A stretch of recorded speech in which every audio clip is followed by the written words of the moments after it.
إن الحمد لله نحمده ونستعينه ونستغفره ونتوب إليه ونعوذ بالله من شرور أنفسنا ومن سيئات أعمالنا من يهده الله فلا مضل له ومن يضلل فلا هادي له أشهد أن لا إله إلا الله وحده لا شريك له وأشهد أن سيدنا محمدا عبده ورسوله اللهم صل وسلم على عبدك ورسولك محمد وعلى آله وصحبه ومن تبعهم بإحسان إلى يوم الدين قال الله سبحانه وتعالى يا أيها الذين آمنوا اتقوا الله حق تقاته ولا تموتن إلا وأنتم مسلمون.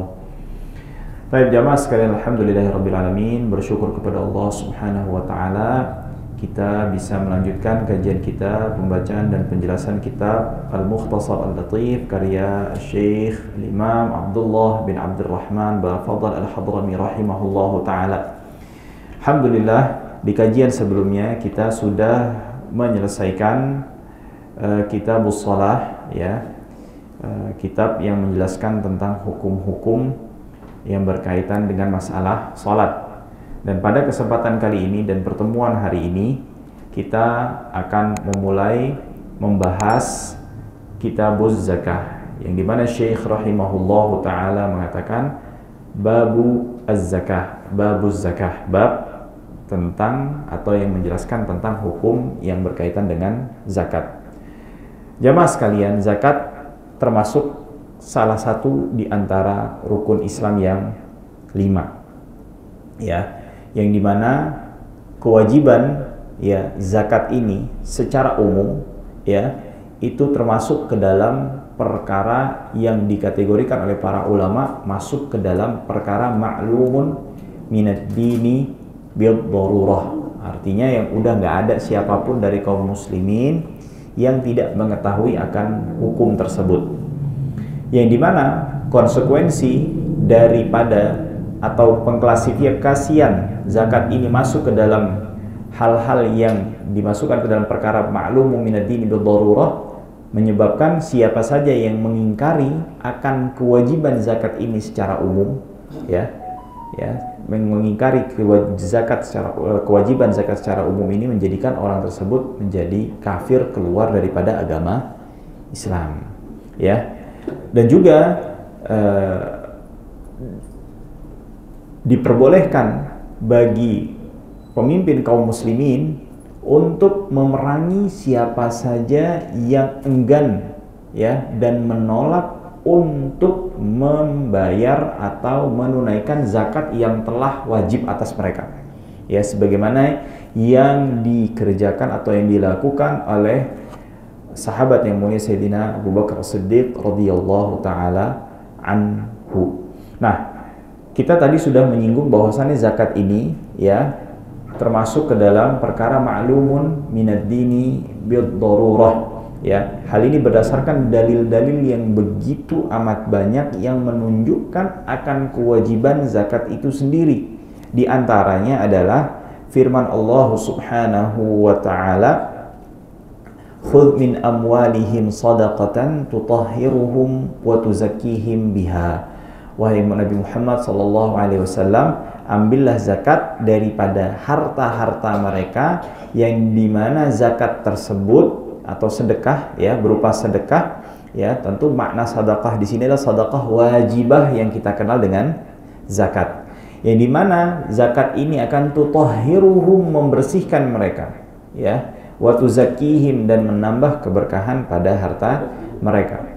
Dan juga sabda Nabi Muhammad sallallahu alaihi wasallam di dalam hadis yang diriwayatkan Imam Al-Bukhari dan juga Imam Muslim, buniyal Islamu ala khams. Islam ini dibangun di atas 5 pilar, yang salah satunya yang disebutkan oleh Nabi Muhammad sallallahu alaihi wasallam wa ita'i az-zakah, dan menunaikan zakat yang telah diwajibkan oleh Allah Subhanahu wa taala. Jamaah sekalian, zakat ini diwajibkan oleh Allah Subhanahu wa taala pada tahun kedua Hijriah, ya. Tentu kita harus ketahui zakat ini punya dua, dibagi dua, zakat harta dan zakat badan. zakat harta dan zakat badan. Ya. Zakat badan ini yang kita kenal dengan yang namanya zakat fitrah. Nah, zakat harta ini adalah zakat-zakat yang dikeluarkan dari harta-harta tertentu saja ketika dia telah mencapai kadar tertentu dan telah melewati 1 tahun. Setelah mencapai ke tingkat derajat jumlah yang menjadi batasan yang dinamakan dengan nisab. Ya, ini masih secara umum dulu, kita belum baca ke kitabnya dulu ya. Kita jelasin tentang zakat secara umum terlebih dahulu. Kewajibannya di tahun kedua Hijriah, zakat fitrah ini diwajibkan 2 hari sebelum Idul Fitri. Sebelum Idul Fitri, adapun zakat mal, zakat harta diwajibkan di bulan Syawal setelah diwajibkannya Diwajibkannya zakat fitrah. Dan termasuk zakat ini termasuk syara'i qadimah, syariat qadimah yang artinya sudah disyariatkan dan juga diwajibkan oleh Allah Subhanahu wa taala ya kepada umat-umat terdahulu. Jadi yang wajib menunaikan zakat ini bukan hanya umat Islam saja, tapi umat-umat sebelum umat Islam atau umat Nabi Muhammad SAW pun juga diwajibkan untuk menunaikan zakat. Hal ini berdasarkan firman Allah Subhanahu wa taala dalam surah Maryam, "Wa ja'alani mubarakan aynama kuntu wa awsani bis salati waz zakati ma dumtu hayya." Isa bin Maryam ketika masih berada di masih dalam buayan ibunya, masih bayi, ia mengeluarkan mukjizat dengan berbicara ketika di buayan ibunya, dan Allah Subhanahu wa taala telah menjadikan aku dipenuhi dengan keberkahan dimanapun aku berada, dan Allah telah mewajibkan kepadaku untuk melaksanakan sholat dan juga zakat. Ini siapa yang ngomong? Nabiullah Isa alaihissalam. Menunjukkan akan apa? Bahwasanya zakat ini pun juga diwajibkan oleh Allah Subhanahu wa taala kepada umat Nabiullah Isa alaihissalam dan umat-umat sebelumnya. Nah, jemaah sekalian, zakat ini dari sisi bahasa maknanya adalah apa? Berkembang, bersih, ya, memperbaiki, dan juga pujian. Artinya siapa saja yang ingin hartanya ini berkembang, artinya dipenuhi dengan keberkahan dan juga dibersihkan daripada kotoran-kotoran, daripada kekhilafan-kekhilafan yang terjadi selama kita mengumpulkan harta kita tersebut, dan juga memperbaiki kesalahan-kesalahan selama kita berusaha untuk mengumpulkan harta tersebut dan mendapatkan pujian dari Allah Subhanahu wa taala, maka keluarkanlah zakatnya. Ya.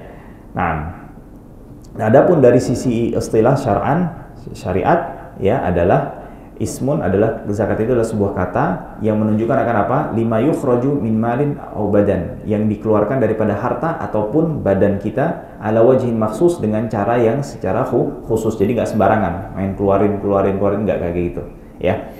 Nah, di sini Syekh rahimahullahu taala mengatakan tajibuz zakatu fil ibili wal baqari wal ghanami waz zuru'i wal thimari wal ma'dini wal rikaz wat tijarah, ya, wat tijarah. Jadi di sini Syekh menyebutkan harta-harta yang diwajibkan untuk dikeluarkan zakat. Ini Syekh memulai dengan zakat apa? Zakat harta. Jadi ada beberapa jenis harta yang ketika seseorang memilikinya, ya, dan syarat-syaratnya telah terpenuhi, itu dikeluarkan zakatnya. Apa saja? Yang pertama itu adalah onta. Lalu yang kedua sapi. Lalu yang ketiga adalah ghanam, kambing. Yang ketiganya ini yang disebut dengan zakat peternakan. Ya. Wazuru'. Zuru ini adalah tanaman, ya. Dan juga wathimar, buah-buahan. Wal ma'din, ya, barang tambang, ya. Wal rikaz, barang yang dipendam, ya, atau biasa kita nyebutnya itu apa? Harta karun. Ya. Wat tijarah, dan zakat perdagangan. Zakat perdagangan. Artinya ada berapa?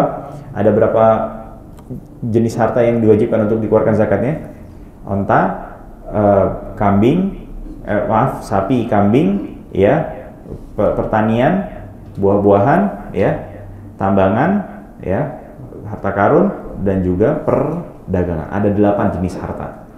Ya, jadi ini di luar daripada 8 jenis ini tidak ada yang sifatnya berupa kewajiban untuk kita menunaikan yang dinamakan dengan zakat, nggak ada. Di luar dari yang 8 ini. Di luar yang dari 8 ini. Nah, tadi kan disebutkan bahwasannya siapa yang mengingkari kewajiban zakat secara umum, artinya nggak ada kewajiban zakat, nggak ada syariat yang namanya zakat, itu kafir. Tapi kalau atau dalam artian tidak meyakini akan kewajiban salah satu atau diantara perincian dalam masalah zakat, itu tidak menyebabkan kafir. Seperti apa? Ketika ada sebagian ulama mengatakan tidak wajib zakat tijarah, zakat harta perdagangan. Ya, jadi barang dagangan itu ada sebagian ulama yang mengatakan tidak wajib, tidak ada kewajiban mengeluarkan zakat dari harta perdagangan. Nah, itu artinya apakah dia dinamakan mengingkari kewajiban zakat? Enggak. Dia meyakini bahwasanya zakat itu wajib, tapi dalam bab tijarah perdagangan nggak ada wajib di sini. Dia tidak mengingkari secara keseluruhan zakat itu. Artinya ketika dia tidak mengatakan kewajiban, wajibnya zakat perdagangan ini tidak menyebabkan dia apa? Kafir. Nah, di sini Syekh mengatakan al-ibli wal baqari wal ghanami waz zuru'i wal thimari wal ma'dini wal rikazi wat tijarah. Nah, jadi ada berapa? 8 harta yang harus kita ketahui. Sekarang kriterianya, kapan dia diwajibkan, ya, syarat-syaratnya seperti apa, berapa yang dikeluarkan, itu Syekh akan menjelaskan. Dan beliau rahimahullahu ta'ala ya memulainya dengan zakat apa? Zakat fa'ammal ibilu, ya, zakat hewan ternak, ya. Adapun onta fa fi khamsin, maka dimulai dari 5. Nah, sebelum masuk ke penjelasan Syekh di sini, perlu diketahui syarat wajibnya zakat di dalam hewan ternak itu ada 4. Yang pertama, dia telah mencapai nisab. Jadi ada jumlah tertentu, artinya kalau jumlah itu belum sampai, tidak ada kewajiban untuk mengeluarkan zakat. Lalu yang selanjutnya, wa an yamdiya 'alaiha haul. Dia ketika sudah mencapai jumlah tersebut sudah melewati 1 tahun. Nah, jadi misalnya kalau hewan ternak itu, kalau onta, itu tadi kan Syekh mulai dengan onta nih. Dimulai dari 5. Ketika 5, misalnya di 1 Muharram, ya, 1 Muharram. Di tahun sekarang 14 44. Maka nanti diwajibkan untuk dikeluarkannya kapan? 1 Muharram 1445. Itu dinamakan haul. Lalu yang selanjutnya adalah ketika hewan ini dipelihara dengan makannya di kala mubah, artinya di rumputan yang bebas, bukan dikandangin, nah nggak kayak gitu, kandang terus dicariin rumputnya dikasih makan. Nah, itu tidak menyebabkan agar apa?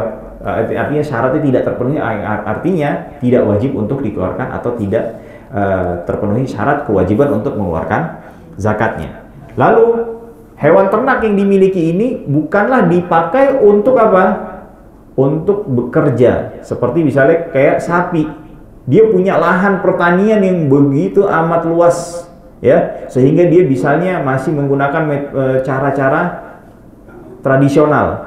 Dia butuh sapi untuk apa? Untuk membajak tanahnya. Akhirnya dia punya sapi banyak banget. Apakah sapi yang banyak ini menyebabkan dia wajib untuk mengeluarkan zakat sapinya? Enggak. Karena kenapa? Sapinya dipergunakan untuk apa? Bajak. Nah, artinya hewan ternak yang 3 ini selama diperuntukkan atau ditujuannya mereka memeliharanya untuk mengambil manfaat dari sisi daging atau susunya, itulah yang baru diwajibkan untuk dikeluarkan zakatnya. Ya, jelas ya? Nah, baik. Nah, adapun onta, dimulai dari onta. Ini kita mungkin nggak ada, tapi nggak nutup kemungkinan, ya. Karena di Australia aja sekarang banyak, bukan ada lagi, banyak onta, sampai pemerintah Australia ini katanya dengar-dengar mengambil keputusan ingin membunuh, ya, onta-onta yang ada atau onta-onta liar yang berada di wilayah Australia karena dianggap sebagai hama. Saking banyaknya jumlah onta yang ada di negara Australia. Nah, fa fi khamsin minha syah, ya. Setiap 5 itu ada syah, yaitu jadi kalau orang sudah punya 5 dan berjalan 1 tahun, maka dikeluarkan 1 kambing. Jadi punya 5 onta, dikeluarkan 1 kambing. Kriterianya kambingnya bagaimana? Jaza'ah minad dha'n laha sanah. Dia kalau kambingnya domba umurnya 1 tahun atau 6 bulan tapi udah kupak. Tahu ya kupak ya? Udah giginya tanggal. Jadi kalau 6 bulan, misalnya dia masih 7 bulan, 8 bulan, 9 bulan, 10 bulan, boleh. Tapi kalau udah kupak, ya. Atau kalau itu sampai 1 tahun, ya. Au thaniyah minal ma'iz laha sanatan, atau dia ngeluarinnya kambing kayak apa ya? Kambing Jawa tuh, kambing apa yang kupingnya panjang tuh, etawa ya. Etawa. Nah, itu tapi kriteria harus umurnya sudah 2 tahun. Ini juga seperti apa nih? Nanti kalau korban, kalau kambingnya domba, dia 6 bulan kalau udah kupak, atau 1 tahun. Tapi kalau kambingnya kambing kayak misalnya kambing Jawa tuh, ya kambing ya yang biasa banyak ada di kita lihat nih, itu 2 tahun. Kalau kurang dari 2 tahun, artinya apa? Dia nggak sah. Walaupun sudah kupak. Hah? Apanya itu? Enggak, 2 tahun, harus 2 tahun. Nggak ngeliat kupak, nggak pokoknya harus 2 tahun. Itu kambing susu. Iya, kambing susu itu. Kambing perah ya. Iya, 2 tahun. Nah, wa fi 10 syatan wa fi khamsi, ketika sudah sampai 10 2 kambing. Ketika sampai 15 dia 3 kambing. Ketika 24 kambing sampai 25. Artinya dari 5 sampai 20 setiap kelipatan 5 1 kambing. Artinya 5 1 kambing, 10 2 kambing, 15 3 kambing, 20 4 kambing. Baru ketika masuk ke bilangan jumlah 25 baru dikeluarkan di situ onta yang namanya bintu makhad. Bintu makhad itulah hasanah, ontanya sudah 1 tahun. Kenapa dinamakan makhad? Makhad itu artinya melahirkan. Karena biasanya onta ketika sudah masuk 1 tahun, induknya sudah hamil lagi, udah bunting lagi, ya. Nah itu ketika 25. Nah wa fi sittin wa thalathin, ya. Ketika sudah mencapai 36, ya, bintu labun, ya. Itu ontaknya yang umur 2 tahun. Kenapa dinamakan bintu labun? Karena biasanya ibunya sudah menyusui adiknya, bahasanya begitu. Jelas ya? Jelas ya? Nah, itu ketika sudah 36. Nah, saat kok ini ada kayak jarak ya? Maksudnya tadi 5 ke 10. Kalau misalnya orang punya 7 ekor onta, punya 8 ekor onta, 9 ekor onta, berapa yang dia keluarin? Tetap masih 1 kambing. Nah, bilangan tersebut antara 5 sampai 10, antara 5 ya, sampai 10. Jadi antara 5 itu apa? 6, 7, 8, 9. Itu dinamakan wakos. Wakos ya, jadi bilangan kosong, nggak ada kewajiban. Oke, kita bicara secara singkat aja. Karena juga nggak ada onta di sini. Ya. Nah, kalau misalnya tidak ada bintu labun, tidak ada bintu makhot, tidak ada bintu makhot tadi yang 25. Boleh siapa? Si pemilik onta tersebut mengeluarkan jantan tapi ibnu labun, umur 2 tahun. Jadi kaidahnya begini secara garis besar. Kalau hewan ternak yang dikeluarkan itu betina, yang dikeluarkan, yang diberikan zakatnya adalah betina, bukan pejantan. Nggak begitu, ya. Nah, lalu selanjutnya adalah wa fi sittin wa arba'in, ketika sudah 46 hiqqah, Hiqqah tuh berapa? Laha thalathu sinin. Dia udah 3 tahun. Kenapa dinamakan hiqqah? Karena dia berhak. Yang biasanya onta ketika sudah masuk 3 tahun udah dikawinin. Nah, dinamakan hiqqah. Nah, wa fi ihda wasittin, ketika dia sudah nyampe 61, jaza'atun laha arba'u sinin. Baru dikeluarin jaza'ah 4 tahun, umur 4 tahun. Wa fi sittin wa sab'in, 76, 2 bintu labun. Ya. 91, 2 hiqqah. Dan ketika sudah sampai 121, dia ngeluarin 3 bintu labun. Setelah itu, setelah 121, setiap kelipatan, setiap 40 bintu labun, yaitu umur 2 tahun, setiap 50 hiqqah yang umur 3 tahun. Maksudnya bagaimana, Ustaz? Kalau jumlah ontaknya dia punya 100, jadi gini, setiap 40 umur 2 tahun, setiap 50 yang umur 3 tahun. Kalau dia punya ontaknya 200, 4 ekor jantan yang sudah 3 tahun, betina yang sudah 2 tahun, ya, enggak 3 tahun, kan setiap kelipatan 50, atau 5 betina yang umurnya 2 tahun, gitu. Jelas ya? bintu labun. Iya, bintu labun. Nah, oke. Bisa dihitung dari 40 atau bisa dihitung dari kelipatan? Kelipatan 50. Kalau misalnya contoh berapa lagi? 210. Hah? 210. Bisa nggak? 5 atau 4 bisa. Ya ada lebihnya tuh. Ada lebih. Tetap masih 4 atau 5. Itu yang dinamakan 10-nya dinamakan apa? Waqas. Nah, oke. Bukan ngasih 4 atau 5 yang tadi itu plus 2 ekor kambing. Enggak gitu. Enggak gitu. Itu udah kalau setelah 121 mainnya per 40 atau per 50. Nah. Jelas ya? Nah, wa ammal baqar, adapun nabe Kan kelipatan 5 1 ekor kambing. 40 atau 50. Oh iya. Nah, iya. Terus sampai 20. 25. Enggak, iya 25 udah mulai ontak lagi. Udah mulai ontak yang dikeluarin. Iya, sampai tadi kambing terus 20 sampai 25 itu Ontak. Bintu makhad.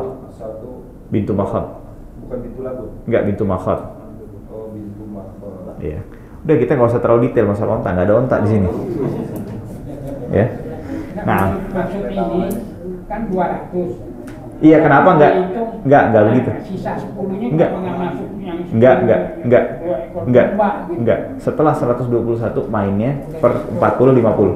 Iya. Hitungannya nggak masuk dasar. Enggak Cuma begitu. mau tahu aja bintu makhad yang setahun. Setahun. Pokoknya hitungannya gini, bintu makhad, bintu labun, hiqqah, jaza'ah. Bintu labun. Hiqqah, jaza'ah. Jada. Jaza'ah. Jada. Nah, nanti deh, gampang deh, itu ada rumusnya itu, nggak bisa ini. Hiko itu umur 3 tahun. 3 tahun nih ya. Bintu makhad 1, bintu labun 2, hiqqah 3, jaza'ah 4. Betina semua aja. Betina. Nah, oke. Amal baqaru, adapun kalau sapi. Ya, ingat. Apa namanya jaza tadi apa ya?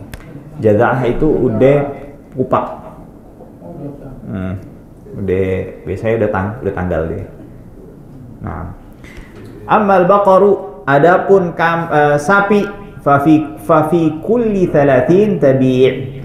Maka setiap kelipatan 30. Jadi kalau udah punya 30 sapi, ingat ya, dia sudah sampai nisabnya 30 dan dia udah punya itu selama setahun. Terus juga dia diternakkan di rumputan, pepandang rumput ya, yang nggak ada yang punya. Jadi artinya kita nggak perlu untuk motongin rumput terus ngasihin dia, nggak kayak gitu. Artinya kalau seperti itu maka tidak wajib untuk zakatin. Tidak ada kewajiban untuk mengeluarkan zakatnya. Kayak koboi gitu ya. Iya, kayak gitulah kurang lebih. Terus Dilepas. balik lagi ke Iya, kayak gitu. Ammal baqar fa fi kulli thalathin tabi' la hasanah. Ya, sapi yang sudah 1 tahun. Jantan atau betina. Nah, baru di sini yang jantan di dalam sapi doang nih. Ketika 30. Wa fi kulli arba'in musinnah laha sanatan, atau kalau udah 40 bisa dia ngeluarin 2 tahun betina doang. 2 tahun betina. Nah, jadi kayak gitu. Kalau misalnya 120 berarti dia ngeluarin berapa? 3 musim. 3 musinah atau 4 tabi'ah. Gitu ya. Jadi mengeluarkan 4 yang 1 tahun atau 3 yang umur 2 tahun. Jadi begitu tuh cara ininya. Paham ya? lipatan berapa sih kalau 30 sama 40. Karena kalau bisa 150 bisa nggak?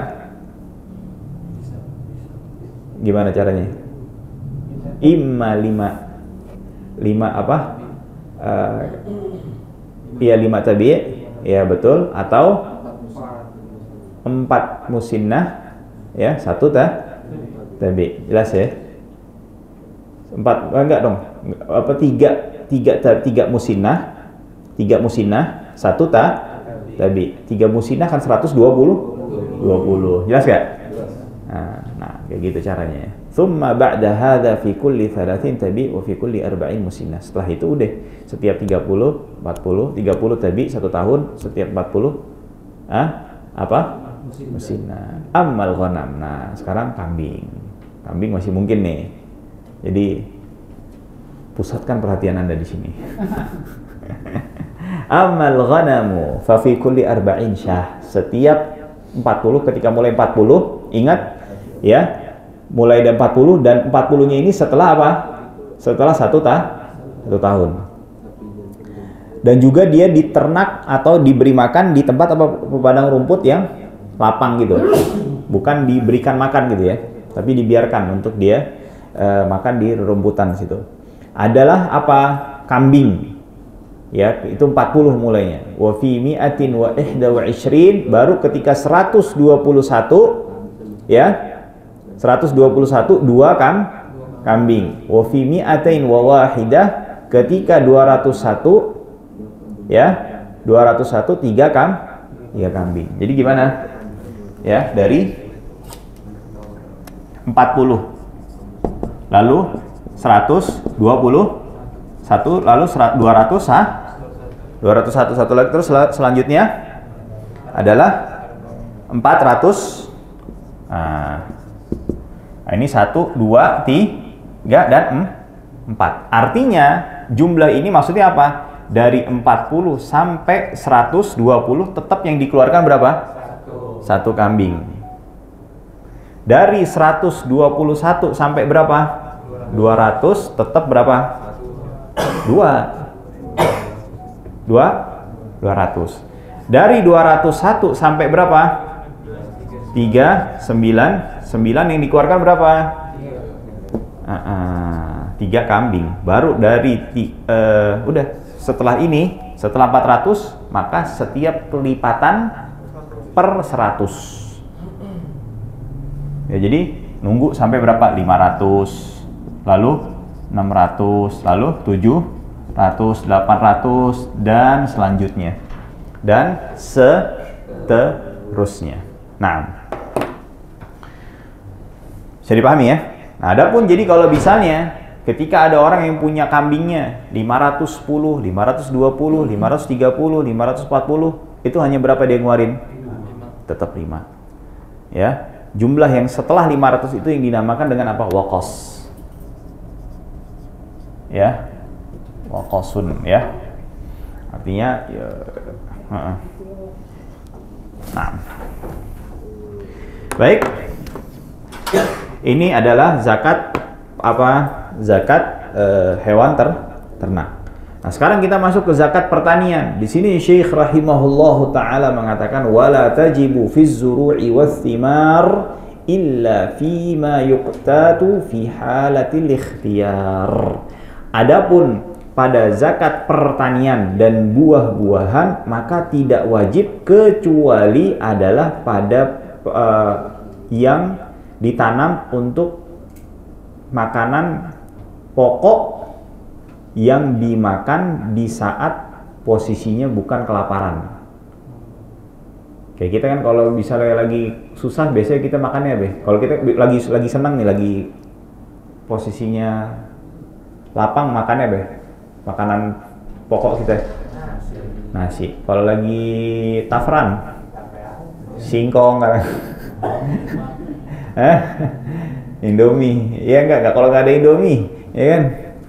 Zaman dulu kan orang kalau kita cerita dengar orang tua dulu makannya apa? Singkong kan? Nah, ubi kayak gitu-gitu. Nah, itu dalam kondisi apa? Paceklik gitu kan. Nah, itu apakah menjadi kewajiban? Artinya kan itu makanan pokok lah, jadi menjadi makanan pokok? Enggak. Karena itu dalam kondisi sempit, sulit. Ya, kalau dalam kondisi biasa ya, itu baru yang diwajibkan. Nah, fatajibu bi buduwi salahit tamr. Maka untuk yang untuk buah-buahan tidak wajib sampai salahit tamr, artinya sudah matang kormanya. Ya, kormanya. Nah, perlu diperhatikan jamaah sekalian dalam dalam pertanian ini yang diwajibkan itu pertama adalah biji-bijian ya, dan dia menjadi makanan pokok. Nah, ini beras, gandum ya, terus apalagi jagung. Nah, itu wajib kalau menjadi makanan pokok di wilayah yang dimana tanaman tersebut ditanam ya di wilayah tersebut. Nah, adapun buah tidak wajib kecuali dua, korma dan anggur aja. Korma dan anggur. Ini dalam mazhab Syafi'i. Fatajibu biduwi sadahit tamr, artinya dia menjadi wajib ketika tamr ini sudah sudah menunjukkan kematangannya. Artinya bukan masih yang seperti hijau tuh, yang masih keras tuh. Kalau dia udah keluar di pohonnya, berarti itu belum wajib. Masih belum wajib sampai tamrnya itu menjadi matang. Washtidadil habbi, ya, dan juga mengerasnya biji. Bisyartin an yakuna 300 sa' wa sa' 4 amdad, ya, yang dimana jumlahnya ini berapa? Kata Syekh, 300 sa', 300 sa' wa sa' 4 amdad. Satu sa' itu 4 mud. Satu mud ini begini nih. Satu mud ini begini. Kurang lebih kalau beras itu berapa? 520 kg. 520 kg, ya. Ini beras yang sudah dibuka gabahnya kan. Gabah tuh biasanya yang bungkus berasnya ya. Nah, kalau dengan gabahnya 653 dibuletin aja, 653 kilogram. Artinya kalau ketika hasil dari panen ini mencapai 520 kg atau 653 kg, maka wajib untuk dikeluarkan dari bagian ini zakatnya. Nah, itu berapa kadarnya? Nanti akan dijelaskan oleh Syekh. Dijelaskan oleh Syekh. Nah, lalu Syekh mengatakan wa yajibu fi dzalika, ya wajib ya untuk dikeluarkan dari tadi tuh yang sudah dipanen tersebut, nisful usyr in suqiya bimu'nah. Dia dikeluarkan 5%-nya kalau di airin atau disiram dengan dengan misalnya alat ya, atau enggak siramin airnya, irigasi gitu. Bukan irigasi. Kalau irigasi kan kayak sistem dialir, enggak. Kalau irigasi masih kayak gitu, misalnya harus ngambil air terus disiramin. Nah, itu 5%. Adapun wa in suqiya bi ghairi mu'nah, tanpa ada harus mengeluarkan biaya ya. Kayak zaman dulu tuh di mana? Di negeri Arab itu dia ada punya kayak yang muter tuh, digerakkan oleh siapa? Oleh hewan kincir, oleh hewan ternak. Nah, kalau yang seperti itu yang dikeluarkan berapa? 5%. 5%. Karena ada biaya kan, perawatan daripada kincirnya tersebut. Betul ya? Nah, adapun kalau misalnya yang disiramnya dengan hujan atau dengan tadi sistem irigasi buka tutup tuh, kayak gitu. Itu kan cuma tinggal bikin saluran air aja kan. Kayak sungai-sungai kecil gitu. Itu berapa? 10%. 10% dari hasilnya. Berarti berapa kilo yang dikeluarin? 52 kilo. 52 kilo. Kalau misalnya hasil panennya 600 kilo. 60 kilo dan seterusnya. Kalau misalnya ternyata dia pakai sistem tadi tuh, misalnya kincir tadi tuh, berapa dia ngeluarin nih? Kalau 600 kilo hasil panennya 30 kilo. Naam. Fafihil usyr jafan munaqqan, dalam kondisi dia sudah mengering dan sudah dibersihkan. Artinya apa? Kadang ketika posisi panen itu kan ada tanahnya nempel, ya. Betul ya? Terus juga mungkin ada yang bungkus daripada biji-bijiannya tersebut, kayak gabahnya itu harus dibersihkan terlebih dahulu. Nah, sekarang pertanyaannya, kalau misalnya dalam satu panen itu tidak mencapai, ya, mencapai nisabnya, tapi dalam 1 tahun itu bisa 2 kali panen, bisa 2 kali panen, kan ada suka yang begitu kan. Nah, maka kalau misalnya jenis tanamannya sama, jenis yang ditanam itu sama, jenis yang ditanam itu sama, misalnya beras dengan beras, walaupun berbeda tipenya, misalnya beras apa dengan beras apa, maka itu tetap digabungkan. Tapi kalau berbeda jenisnya yang ditanam, misalnya beras dengan apa? Jagung, itu nggak digabungkan. Artinya misalnya dalam satu panen pertama dihasilkan 300 kilogram. Lalu di panen yang selanjutnya hasilnya berapa? Misalnya 300 lagi atau 400 malah. Ya. Itu digabungkan selama masih dalam rentan waktu 12 bulan Hijriyah semenjak penanaman yang pertama. Jadi pahami ya? Misalnya tanam yang pertamanya bulan apa? Masalan bulan Muharram. Bulan yang ke-6 berapa? Muharram, Safar, Rabiul Awwal, Jumadil Akhir, Jumadil Tsani, ya, Jumadil Tsani. Ya. Nah, dia di bulan Safar nanam lagi nih. Ya. Nanamlah lagi. Ya, Rajab, Sya'ban. Dia ngeluarin nih. Dia panen di bulan Jumadil Tsani, Sya'ban dia juga panen, digabungin sampai dia keluar 600 kilogram. Nah, di situ dikeluarin. Nah, maka dari itu Syekh mengatakan wa tudammu zuru'u ba'daha ila ba'dhin, dan digabungkan ya yang hasil daripada pertanian sebagian dengan sebagian yang lain fi ikmalin nisab, untuk menyempurnakan, menggenapkan nisabnya. Ya, idza kanat jinsan, jika sama jenisnya. Jangan beras sama jagung. Tapi kalau beras sama beras, walaupun beda beras, maksudnya kan ada beras ada tipenya lagi kan, ada kualitasnya. Bisa jadi yang panen yang pertama yang kualitas super, yang kedua nih yang biasa, yang kalau dijual ada kutunya mulu tuh misalnya ya. Nah, itu tetap digabungkan ya. Nah, wa husidat fi sanatin wahidah, yang dimana kedua itu dipanen dalam 1 tahun yang sama. 1 tahun yang sama. Kalau 1 tahun yang berbeda, artinya panennya itu setelah melewati 12 bulan. Maka yang kedua ini tidak digabungkan kepada yang pertama. Karena kenapa? Itu sudah dikategorikan sebagai tanaman yang berbeda dan tidak digabungkan. Artinya sendiri-sendiri, berdiri sendiri-sendiri. Apakah yang pertama ini sampai nisab? Kalau nggak sampai nisab tidak wajib dikeluarkan zakat. Yang kedua jika tidak sampai nisab juga tidak wajib untuk dikeluarkan atau tidak ada zakatnya lagi. Nah, fasal wa amma dzahabu, adapun zahab emas ya, fa nisabuhu, maka nisabnya 20 mithqalan, 20 mithqal. Apa itu 20 mithqal? Insyaallah tabaraka wa taala kita jelasin di kajian yang akan datang. Wallahu taala a'la wa a'lam. Sampai sini dulu, cukup dulu ya. Biar lebih fokus insyaallah pekan depan ya. Sampai di sini dulu. Wallahu taala a'la wa a'lam. Wassallallahu ala nabiyyina Muhammadin wa ala alihi wa sahbihi ajma'in. Walhamdulillahi rabbil alamin.